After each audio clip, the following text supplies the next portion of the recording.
Hi hello எல்லாத்துக்கும் வணக்கம். இன்றைக்கி நம்ம என்ன ஒரு சார்ட்டை வந்து அனாலிசிஸ் பண்ண போகிறோம்னா யூஎஸ்டி சிஏடி சார்ட்டை இன்றைக்கி நம்ம அனாலிசிஸ் பண்ண போகிறோம். அதுக்கு முன்னாடி இந்த மாதிரி யூஸ்ஃபுல்லான வீடியோஸ் பார்க்குறதுக்கு நம்ம சேனலை வந்து சப்ஸ்கிரைப் பண்ணி வச்சுக்கோங்க. வீடியோ பிடிச்சிருந்துச்சுன்னா வீடியோக்கு ஒரு லைக் கொடுங்க.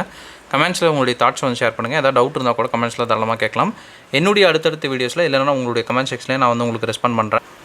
அதே போல் நம்மக்கிட்ட கோர்ஸ் அவைலபிளாக இருக்குது. கோர்ஸ் ப்ளஸ் டிஸ்கார்ட் பார்த்தீங்கன்னா 3999 அவைலபிள் இருக்குது. இன்ட்ரெஸ்டட் பீப்புளுக்கு என்னுடைய காண்டாக்ட் நம்பர் இங்கே கொடுத்துருக்கேன். வேணுன்றவங்க ஆக்சஸ் பண்ணிட்டு எனக்கு வாட்ஸ்அப் பண்ணுங்கள். நான் என்ன ஃபர்தர் டீட்டெயில்ஸை உங்களுக்கு வாட்ஸ்அப்பில் ஷேர் பண்ணுறேன். ஓகேங்களா? இப்போ நம்ம வீடியோக்குள்ளே போகலாம். அதுக்கு முன்னாடி ஒரு சின்ன ஒரு அவேர்னஸ் மாதிரி நான் சொல்கிறேன். என்ன அப்படின்னா, ரீசெண்ட் டைம்ஸில் வந்து நமக்கு ஒரு ஸ்டூடெண்ட் வந்து கால் பண்ணியிருந்தாங்க. என்ன அப்படின்னா, அவங்க கிட்ட வந்து ஒரு ட்ரேடிங் இன்ஸ்டியூட் வந்து கால் பண்ணி அமௌண்ட் கொடுங்க, நாங்கள் வந்து ட்ரேட் பண்ணி உங்களுக்கு வந்து 50-50 ஷேர் தரோம் அப்படின்ற மாதிரி வந்து கேட்டிருப்பாங்க போல். பட் என்றைக்குமே ஞாபகம் வச்சுக்கோங்க, இந்த ட்ரேடிங் அப்படின்றது ரிஸ்க் மேனேஜ்மெண்ட் ரொம்பவுமே வந்து முக்கியம்.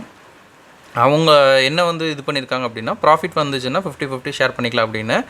பட் இந்த ட்ரேடிங்கோட பிளாக் சைடே பார்த்தீங்கன்னா நெகட்டிவ்னு ஒன்று வரும். இப்போ வந்து $100 ப்ராஃபிட் வந்துச்சுன்னா ஷேர் பண்ணிக்கலாம், $100 நெகட்டிவ் வந்துச்சுன்னா அந்த ஃபுல் லாஸும் வந்து உங்கள் தலையில் தான் விடியும். அதனால் எப்பவுமே வந்து இன்னொருத்தங்கிட்ட அமௌண்ட்டு கொடுத்து ட்ரேட் பண்ணுறதை வந்து அவாய்ட் பண்ணிக்கோங்க. நம்மளதுலேயே பார்த்தீங்கன்னாலுமே கோர்ஸே நீங்கள் வாங்குறீங்கனாலும் ஃபஸ்ட்டு வந்து ஒரிஜினல் அமௌண்ட்டை வந்து ரிஸ்கில் வைக்காமல் டெமோ அக்கௌண்ட்டை வந்து ஓப்பன் பண்ணி டெமோவில் வந்து நல்லா ட்ரை பண்ணிட்டு அப்புறம் தான் வந்து ஒரிஜினல் அக்கௌண்ட்டுக்கு போகிறதா நம்மளுடைய சஜஷனே. சரிங்களா? அதை வந்து என்றைக்குமே மைண்டில் வச்சுக்கோங்க. ஒரிஜினல் அமௌண்ட்டை வந்து ரிஸ்கில் வச்சு நீங்கள் வந்து ஒரு ட்ரேட் வந்து பண்ணுறீங்க, எடுத்த ஸ்டார்டிங் ஸ்டேஜ்லேயே பண்ணுறீங்க அப்படின்ற பட்சத்தில் நிறைய வந்து லாஸ் ஆகிறதுக்கான வாய்ப்புகள் ரொம்ப அதிகம். ஸோ மைண்டில் வச்சுக்கோங்க. ஸ்ட்ராட்டஜியில் முதல்ல வந்து பேக் டெஸ்ட் பண்ணுங்கள், நல்லா ப்ராக்டிஸ் பண்ணிட்டு அதுக்கப்புறமா உள்ளே இறங்குங்க. அது வந்து ரொம்பவுமே உங்களுக்கு ஃபேவராக இருக்கும். டேரெக்டாக வந்து உள்ளே இறங்குறத விட அது வந்து ரொம்ப பெஸ்ட்டாக இருக்கும். ஓகேங்களா? இப்போ நம்ம வந்து வீடியோக்குள்ளே போகலாம். ஃபர்ஸ்ட் ஆஃப் ஆல் இது வந்து நம்மளுடைய டிபி ஹிட்டான ஒரு சார்ட்டு. சரிங்களா? டிபி ஹிட் ஆகாததுக்கு முன்னாடி இது எப்படி இருந்துச்சு, எப்படி போஸ்ட் பண்ணியிருந்தோம் அப்படின்னா இது போல் தான் வந்து போஸ்ட் பண்ணியிருந்தோம். இப்போ நம்ம வந்து சார்ட் ஓப்பன் பண்ணி என்னென்ன விஷயங்கள் பார்த்தோம் அப்படின்றத பார்க்கலாம். இது ஒரு டபுள் ஓபி. சரிங்களா? கீழே ஒன்று மேலே ஒன்று, மேலே இருக்கிறது ஒன்று தான். சரிங்களா? இங்கே அடித்து கரெக்டாக இங்கே வரணும் அப்படின்றதான் நம்மளுடைய ப்ரொடிக்ஷன். இப்போ மார்க்கெட் வந்து என்ன பண்ணியிருக்கு அப்படின்றத டேரெக்டாக பார்க்கலாம். சரிங்களா? அதுக்கு நான் எடுத்துக்கிட்டது பார்த்தீங்கன்னா யூஎஸ்டி சிஏடி 1 hour டைம் ஃப்ரேமில் ஃபஸ்ட்டு வந்து நான் எடுத்துக்கிறேன். சரிங்களா? 1 hour டைம் ஃப்ரேமில் எடுத்துகிட்டு இந்த இடத்துல நமக்கு வந்து மார்க்கெட் வந்து இங்கிருந்து கீழே வரும் அப்படின்றத நான் எப்படி ப்ரெடிக்ட் பண்ணேன் அப்படின்றத ஃபஸ்ட்டு பார்க்கலாம். இந்த இடத்துல நமக்கு வந்து இம்பேலன்ஸோட ஒரு ஆர்டர் பிளாக் இருக்கா அப்படின்றத ஃபஸ்ட்டு வந்து செக் பண்ணணும். ஃபஸ்ட்டு என்ன ட்ரெண்ட் அப்படின்னு பார்த்தீங்கன்னாலே பிரேக் ஆஃப் ஸ்ட்ரக்சர் கொடுத்துட்டு மார்க்கெட்டோட ரேஞ்சு வந்து லாக் ஆகுது. சரிங்களா? ரேஞ்ச் லாக் வந்து நமக்கு நடந்துருச்சு. ரேஞ்ச் இப்போ லாக் ஆனதுக்கப்புறம் இந்த இடத்துல நமக்கு ஒரு ஓபி வேணும். சரிங்களா? பட் ஓபி இருக்கான்னா ஓபி இல்லை. அதுக்காக நான் என்ன பண்ணுறேன், ஒரு டைம் ஃப்ரேம் வந்து அதிகப்படுத்துகிறேன். சரிங்களா? ஒரு டைம் ஃப்ரேம் அதிகப்படுத்தி மார்க்கெட்டில் வேறு ஏதாவது ஓபி வந்து அவைலபிள் இருக்கா அப்படின்னு பார்க்குறேன். வேறு ஓபி வந்து அவைலபிள் இருக்குது. ஸோ இங்கே அடித்து கீழே இறங்குறதுக்கு வாய்ப்புகள் இருக்குதுன்னு நான் ப்ரெடிக்ட் பண்ணுறேன். சரிங்களா? ஸோ இப்போ நம்ம எடுத்துகிட்டு இருக்கிற ஒரு டைம் ஃப்ரேம் பார்த்திங்கன்னா 4 hours. 4 hours நமக்கு வந்து 15 minutesல ஒரு சிஹெச்ஓ இல்லை வந்து ஒரு ஆர்டர் ஃப்ளோ பிரேக்கோ வந்து வேணும். சரிங்களா? இதுதான் வந்து மெஷர்மெண்ட்டு. இப்போ நம்ம வந்து என்ன பண்ணுறோம், டேரெக்டாக மார்க்கெட் வந்து என்ன பண்ணுது அப்படின்றத பார்க்குறோம். மார்க்கெட் வந்து டேரெக்டாக ஒரு ஆர்டர் பிளாக்குள்ளே இறங்குது. இப்போ வந்து நம்ம 4 hours எடுத்ததுனால நமக்கு வந்து 15 minutes டைம் ஃப்ரேம் வந்து நான் மாற்றிக்கிறேன். சரிங்களா? இந்த இடத்துல நமக்கு ஒரு சிஹெச் இப்போ வந்து கம்பல்சரியாக வேணும். இப்போ மார்க்கெட் என்ன பண்ணுது அப்படின்றத பார்க்கலாம்.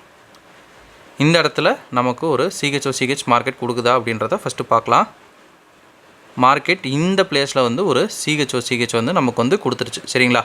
பட் இந்த சிஹெச்சை கன்சிடர் பண்ணலாமா அப்படின்றத ஃபஸ்ட்டு வந்து உங்களுக்கு நீங்களே வந்து கேட்டுக்குவாங்க. எல்லா சிஹெச்சும் வந்து ட்ரேடபுளாக அப்படின்னு கேட்டோம்னா அப்படி கிடையாது.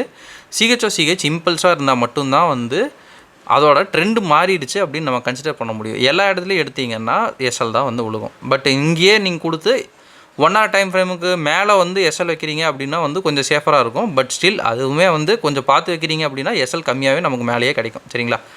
இப்போ வந்து மார்க்கெட் வந்து மேலே போயிடுச்சு. சரிங்களா?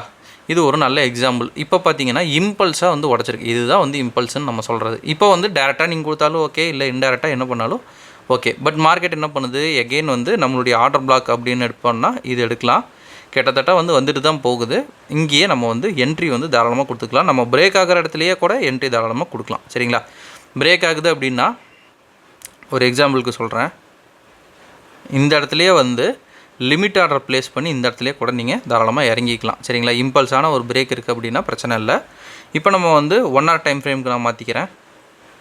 1 hour டைம் ஃப்ரேமுக்கு மாற்றிட்டு ஏதாவது ஒரு நான் மிட்டிகேட்டர் ஆர்டர் பிளாக் இருக்குது அப்படின்ற பட்சத்தில் அதுக்கு நான் என்ன பண்ணுறேன், TP1 அப்படின்னு வந்து கன்சிடர் பண்ணுறேன். இதை வந்து நான் TP1ன்னு கன்சிடர் பண்ணிக்கிறேன். ஓகே. இப்போ வந்து TP2 வந்து இங்கே, அப்புறம் எக்ஸ்ட்ரீம் டார்கெட்டு, இந்த 3ஐயும் வந்து நான் இது பண்ணுறேன். மார்க்கெட் என்ன பண்ணுது அப்படின்றத நம்ம பார்க்கலாம். சரிங்களா? டைரெக்டாக நம்மளுடைய டார்கெட் ஒன்றை வந்து மார்க்கெட் வந்து எடுத்துருச்சு. எடுத்ததுக்கப்புறம் மார்க்கெட்டு நேராக மேலே போக ஆரம்பிச்சிருச்சு. சரிங்களா, இன்னமும் கூட கீழே வருது. வந்ததுக்கப்புறம் மார்க்கெட் நேராக மேலே ஏற ஆரம்பிச்சிருச்சு. இங்கேருந்து ஏன் ஏற ஆரம்பிச்சது அப்படின்றது உங்களுக்கு தெரிஞ்சதுனாலும் கமெண்ட்ஸில் சொல்லுங்கள். இருந்தாலும் ஒரு செகண்ட் நான் சொல்லிடுறேன். இங்கே பார்த்தீங்கன்னா ஒரு 3 பாட்டம் இருக்குது. சரிங்களா, இது வந்து ட்ரிபிள் டாப்னு கூட வச்சுக்கோங்க. இந்த லிக்விடிட்டியை வந்து மார்க்கெட் வந்து நேராக வந்து கலெக்ட் பண்ணுது. லைன் வந்து போட்டு காமிச்சேன்னா இன்னும் கொஞ்சம் உங்களுக்கு கிளியராக இருக்கும். வந்து கலெக்ட் பண்ணுது. கலெக்ட் பண்ணோன்னா மார்க்கெட்டுக்கு தேவையான லிக்விடிட்டி வந்து மார்க்கெட்டில் கிடச்சிருது. சல்லுன்னு மேலே ஏற ஆரம்பிச்சிருது. இதுதான் வந்து நடக்குது. சரிங்களா, இப்போ நமக்கு இந்த ட்ரேடில் வந்து கிடச்ச ஆர்ஆர் பார்த்திங்கன்னா 1:2.5. பட் வந்து உங்களுக்கு அப்படி ஆர்ஆர் கம்மி பண்ணணும் அப்படின்னு தோணுச்சுன்னா இப்படி வந்து நீங்கள் இறக்குறீங்க அப்படின்ற பட்சத்தில் உங்களுக்கு ஆர்ஆர் அதிகமாகும். பட் நான் முன்னாடியே சொன்ன மாதிரி ஆர்ஆரை விட வின்னிங் ரேட்டில் கான்சன்ட்ரேட் பண்ணுங்கள். அது உங்களுக்கு நல்லாயிருக்கும். ஓகேங்களா, ஓகேங்க. இந்த வீடியோ நான் இதோட என் பண்ணிக்கிறேன். ஒன்ஸ் செகண்ட் நம்ம சொல்ல வேண்டிய ஒரு சின்ன அனௌன்ஸ்மெண்ட் என்னென்னா, நம்மக்கிட்ட கோர்ஸ் அவைலபிளாக இருக்குது. கோர்ஸோடைய டீட்டெயில்ஸ் என்னுடைய கான்டாக்ட் வீடியோட ஸ்டார்டிங்கில் கொடுத்துருக்கேன். அதே மாதிரி நான் சொன்ன விஷயங்களை மறந்துடாதீங்க. யாருக்கிட்டையும் வந்து ட்ரேடுக்கு காசு கொடுத்து ஏமாறுறது அந்த மாதிரி எல்லாம் வந்து இது பண்ணிக்காதீங்க. ஏன்னா அந்த மாதிரி தான் நிறைய பேர் மாட்டிக்குவாங்க. அதே மாதிரி ஒரு லிமிட்டுன்னு வந்து ஃபிக்ஸ் பண்ணிக்கோங்க. எப்பவுமே ட்ரேடுக்கு நம்மக்கிட்ட வாங்கலை அப்படின்ற பட்சத்துலேயும் சரி, வாங்கினாலும் சரி, எப்பவுமே ஒரு டெமோ அக்கௌண்ட்டை ட்ரை பண்ணிட்டு அப்புறம் லைவ் அக்கௌண்ட்டுக்கு போங்க. அது பெட்டராக இருக்கும். சரிங்களா, okay, thank you, have a great day, happy trading.